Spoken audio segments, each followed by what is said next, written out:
In today's video, we are going to myth bust the old saying, if you shoot an attacker more than once, it's murder. And we are going to myth bust that old saying by using knowledge and facts that most people in the gun community do not know. So stay tuned to learn what 90% of the general public doesn't know.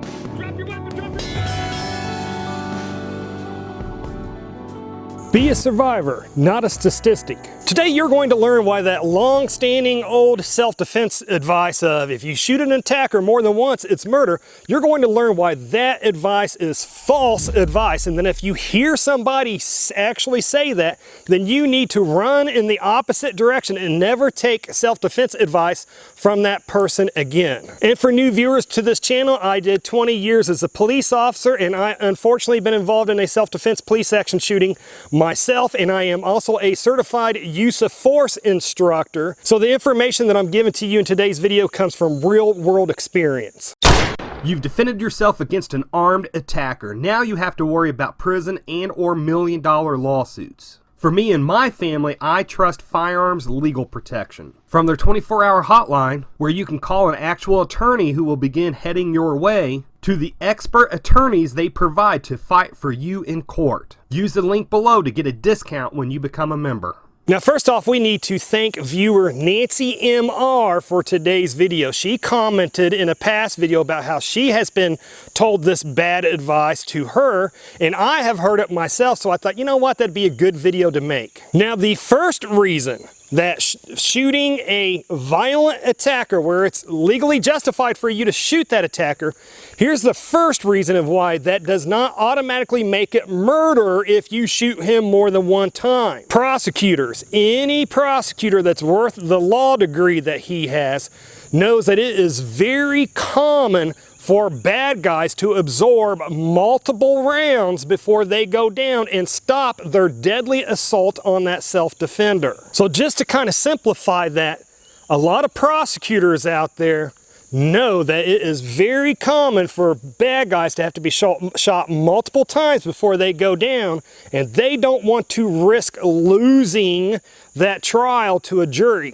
So a little known hint here. A lot of times prosecutors will refuse to file charges if they believe that there's too high of a likelihood they will lose that court case. Prosecutors or district attorneys are elected officials, and they want to be able to brag about their conviction rate. So if your shooting is otherwise legally justified, you were justified in pointing your handgun at that bad guy and shooting him, that prosecutor more than likely is not going to go after you just because you shot him more than one time. And folks, what's really important here is for you to make sure that you know your state's self-defense laws, that make sure that you know if and when you can use deadly force to defend your life against a violent attacker that is posing a threat to your life. And I have found that most states across the United States of America, but most states have pretty good self-defense laws, and a lot of them are, to put them generically, a lot of them state that you can use reasonable force to defend yourself against an attacker. And if an attacker is posing a real threat to your life, then you can use deadly force to save your life. You can use deadly force against that attacker. So if you are forced to shoot an attacker in self-defense of your life and you end up pumping 2 or 3 or 4 or 5 rounds into that bad guy before he drops, you're more than likely not going to be arrested just because you shot that attacker 5 times instead of just once. But again, know your state's self-defense laws. So here is where most people are sorely mistaken when they say that if you shoot more than one time, it's murder.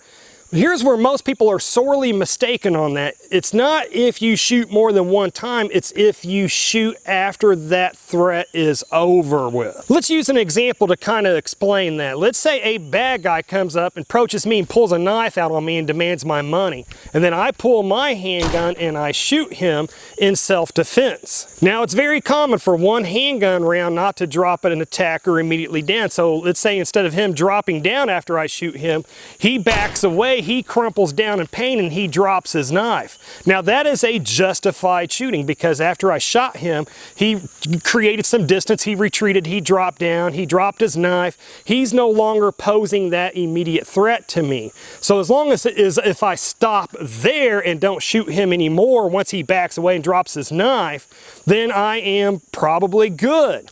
But if I walk up to him while he's crumpled over with the knife dropped out of his hand and I'm angry because he pulled the knife on me, if I now walk over to him and I just pop one into his head, that's where I'm going to get in trouble, because I fired my gun. I used deadly force after that deadly threat against my life was over with. But now let's kind of switch that up. That bad guy comes up to me, pulls that knife on me.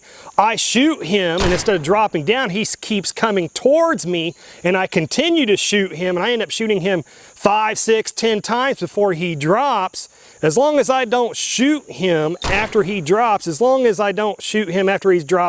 and there's enough time for me to perceive that I've talked about in other videos that he's dropped, as long as I don't continue to shoot him after he's no longer a threat to me, again, in my state, I will be fine, and it would be justified shooting whether I shot him 1 time or 10 times. And again, that's because I shot while there was a threat to my life, and then I stopped shooting once I perceived that that threat was no longer. One of the things you really got to think of and remember of is that the court is going to want you to justify each round that you shot. The court is going to want you to justify, or they're going to want that each trigger pull that you did to be justified. So again, as long as you are shooting when there is a deadly threat to your life and self-defense is legal in your state, then again, you will more than likely be fine. Now, does this automatically mean that if you did everything right, that a gun-hating prosecutor is still not going to try to use it against you? Obviously not. You never know,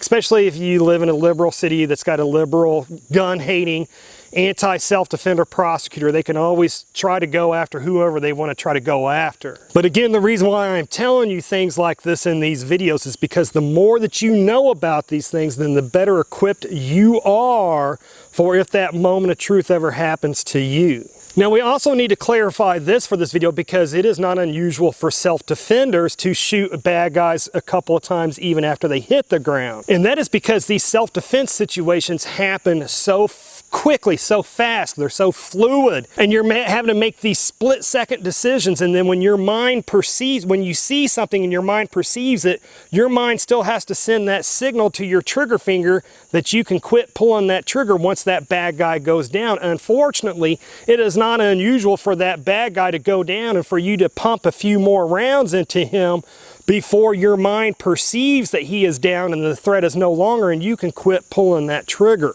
But what you have to really watch for is after moments after that bad guy has crumpled and dropped to the ground and threats no more, once moments have passed, that we're no longer in 1 or 2 seconds now, time has passed, where you still haven't perceived it and sent that signal to your trigger finger.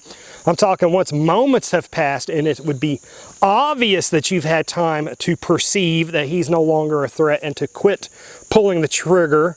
Then if you shoot him after that, that's again where you will be in trouble. So just as a reminder, if you ever hear anybody say, if you shoot more than once, then it's murder, then you can reply with, no, it's only murder if you shoot after that deadly threat is over, and once you've had time to perceive that it's over and your brain has had time to send that signal to your trigger finger saying you survived, you can stop pulling the trigger now. Hey, help me beat the YouTube algorithm, because YouTube does not like channels like this that you like to watch. Just go down below and do any kind of a comment. A simple hello EP will be fine. Or heck, even comment EP is a dork. And then after you leave your comment, then go down and reply to somebody else's comment. A simple period or hello. Anything at all will really help beat YouTube's algorithm. Help me to stick it to that algorithm that hates channels like this. So what other stupid self-defense advice have you heard? Comment down below with some of the stupid stuff that you've heard.